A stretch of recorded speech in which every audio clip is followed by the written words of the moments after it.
Hello everyone, present indefinite tense में अब हम लोग पढ़ेंगे हु का प्रयोग। देखिए हु मतलब WHO, हु का जो हिंदी में हम प्रयोग देखते हैं वो कौन होता है और कौन का प्रयोग हम कैसे करते हैं।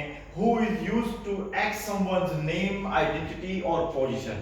अगर हमें किसी की पोजीशन जाननी है, उसकी आइडेंटिटी जाननी है या फिर उसका नाम जानना है कि उसका आपको कौन करता है, जैसे कि आप देखिएगा तुम्हें कौन पढ़ाता है, या हम यहाँ अंग्रेजी की बात करते हैं तुम्हें अंग्रेजी कौन पढ़ाता है, तो मुझे उसका नाम चाहिए, उसकी आइडेंटिटी चाहिए। तो ये पूछने के लिए बेटा हम लोग जो है हु का प्रयोग करते हैं। अब आप लोग देखेंगे WH वर्ड है बेटा, क्वेश्चन वर्ड, और आपने देखा था जब हम लोगों ने प्रेजेंट इंडेफिनिट टेंस पढ़ा था डबल इंटरोगेटिव में, तो वहां पर आप लोगों ने question word plus doodle subject लगाया था। लेकिन यहां पर आप देखिए सब्जेक्ट नहीं होगा, तुम्हें कौन पढ़ाता है। देखिएगा ध्यान से, यहां पर पढ़ाने वाला कार्य कौन करता है, ये कौन को ही पता होगा, तुम्हें को नहीं पता। ठीक है, तुम नहीं पढ़ाते हो, ये ध्यान रखना है, तुम इस कार्य को नहीं करते हो, इसलिए यहाँ पे बेटा यू नहीं आएगा। और यदि WH फैमिली वर्ड के बाद आप लोगों को सब्जेक्ट नहीं मिल रहा है तो आपको फिर इस प्रकार से वाक्य बनाने होते हैं। सबसे पहले आप लोगों को हु लगाना है। हु के साथ ये ध्यान रखना है वर्ब में एस या ईएस का प्रयोग होगा, आपको वर्ब में एस या ईएस जोड़ना होगा, ये ध्यान रखना। आपने अफर्मेटिव पढ़ा था, ओके बेटा। इसको हम लोग क्या समझते हैं, सिंगुलर माना जाता है। Who is considered singular subject, हम इसको सिंगुलर सब्जेक्ट समझते हैं। और आपको पता है कि सिंगुलर सब्जेक्ट में हमने वर्ब में एस या ईएस का प्रयोग किया था। तुम्हें कौन पढ़ाता है, तो यहाँ पर जो एक्शन हो रहा है वो कौन का हो रहा है, आप पढ़ाने का हो रहा है। आप यहाँ पर ना कौन के स्थान पर कोई नाम लिख दीजिएगा। आपने रमेश लिख दिया, देखिएगा फिर तुम्हें रमेश पढ़ाता है, तो सिंपल सा रूल हो गया। तो यहाँ पर हम लोग लगाएंगे बेटा हु के बाद आएगा टीचिस, हु टीचिस यू।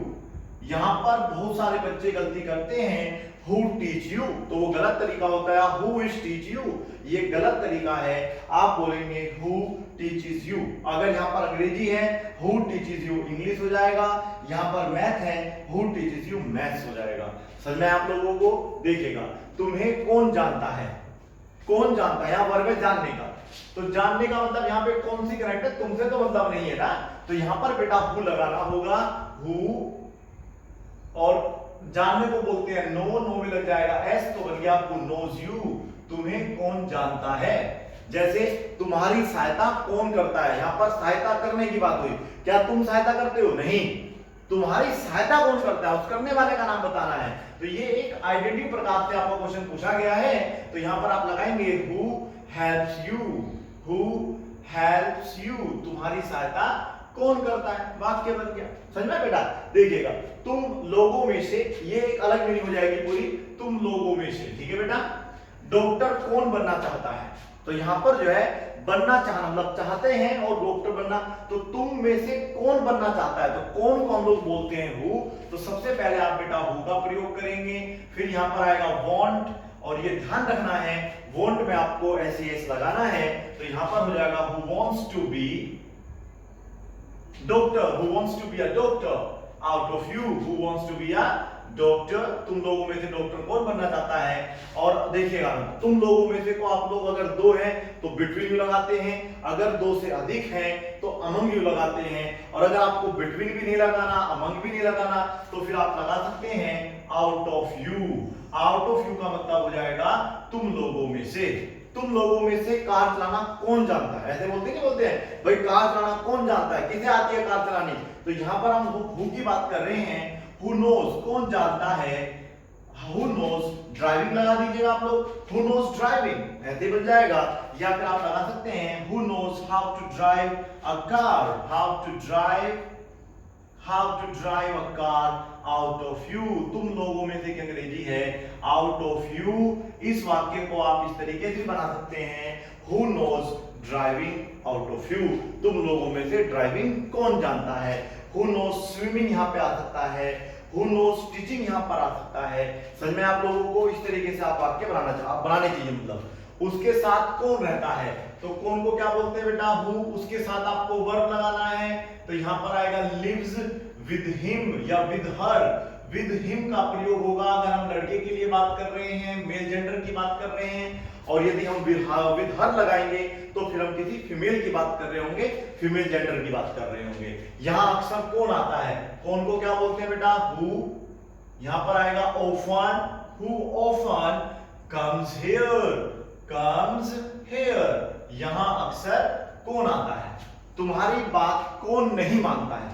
अगर कौन नहीं आएगा, सुन लीजिएगा, अगर कौन नहीं आएगा तो आपको हल्का सा अंतर लाना होगा। सबसे पहले हु लगाना होगा, फिर आपको लगाना होगा डज नॉट, जिसको हम हु डजंट बोल देंगे, हु डजंट, या आप डज नॉट का प्रयोग कर सकते हैं प्लस वर्ब की फर्स्ट फॉर्म। आप बताइए एसईआईएस लगाएंगे या नहीं।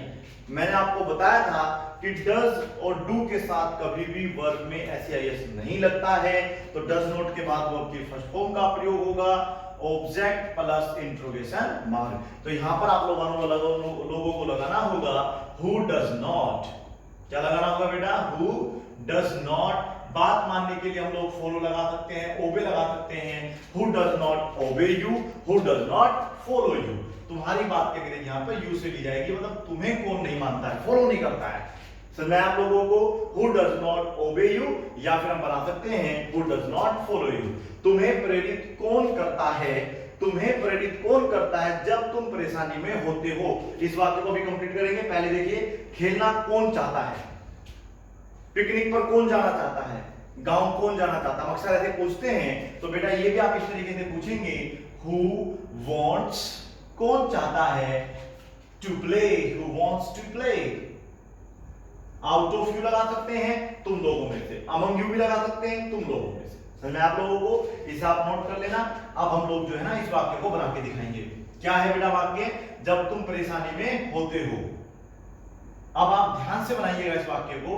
पहले आप सिंपल तरीके से बनाइए, तुम्हें प्रेरित कौन करता है, पहले इतना वाक्य बनाइए, हु मोटिवेट्स यू, उत्साहित करना है ना बेटा, मोटिवेट्स यू। तुम्हें मोटिवेट कौन करता है। आप लोग अक्सर देखना हु मोटिवेट लगाते होंगे या हु इज मोटिवेट लगाते होंगे, वो गलत तरीका है। आपको ध्यान रखना है, हु के साथ अगर वर्ब लगा रहे हैं तो उसमें आपको एसईआईएस लगाना होता है, हु मोटिवेट्स यू। अब देखिए, जबकि अंग्रेजी होती है बेटा व्हेन। अब बड़े ध्यान से सुनना, व्हेन मैंने आपको बताया था, देखो WH फैमिली वर्ड के बाद आपको डायरेक्ट कभी भी ध्यान रखना सब्जेक्ट नहीं लगाना होता। अगर आप सब्जेक्ट लगाते तो उसका अर्थ बदल जाता है। यहां पर देखिए हमने WH फैमिली वर्ड के बाद वर्ब लगाई है, सब्जेक्ट नहीं लगाया है, तो यहां पर हम लोग डू डज नहीं लगाएंगे, बस व्हेन इज जब, और you in trouble, when you are in trouble, या फिर इन कैच 22 का प्रयोग हम लोग करते हैं। Who motivates you when you are in trouble, जब तुम समस्या में होते हो तो तुम्हारी सहायता कौन करता है। समझ में आप लोगों को। अभी हम लोग चाहे तो और बहुत सारे वाक्य बना सकते हैं, आपको समझना पड़ेगा। जैसे आपने घर में देखा होगा, हम अक्सर इस क्वेश्चन को पूछते हैं। जैसे क्वेश्चन देखिएगा क्या है, Who loves you most in your family, Who loves you most, तुम्हें सबसे ज्यादा प्यार कौन करता है, most in your family, आपकी फैमिली में तुम्हें सबसे ज्यादा प्यार कौन करता है। इस तरीके से आप बहुत सारे वाक्य बना सकते हैं। मैंने आपसे कहा who comes late out of you, who comes late, who comes late, अब सुन लीजिएगा पहले, out of them, out of them मतलब उन लोगों में से, तो उन लोगों में से लेट कौन आता है। समझ में आया। अगर आप want का प्रयोग करना चाहते हैं, और देखिएगा यदि आप प्रयोग करना चाहते हैं want का, तो लगा दीजिए सबसे पहले who wants, कौन चाहता है, who wants to। अब यहां पर आप केवल वर्ब की फर्स्ट फॉर्म लगा दीजिएगा, आपका वाक्य कंप्लीट हो जाएगा। who wants to play with me, मेरे साथ कौन खेलना चाहता है, who wants to dance with me, मेरे साथ डांस करना कौन चाहता है, who wants to eat ice cream, ice cream खाना कौन चाहता है। ऐसे बहुत सारे वाक्य आप बना सकते हैं। who knows, अब आप देखिएगा who knows how to verb की फर्स्ट फॉर्म। मैंने कहा सिंग अ सॉन्ग, तुम लोगों में से गाना गाना किसे आता है। ठीक है, इस तरीके से आप प्रैक्टिस करेंगे। हु के साथ आप लोगों को वर्ब में एसएस का प्रयोग करना होता है। इनका आंसर देना बड़ा आसान है।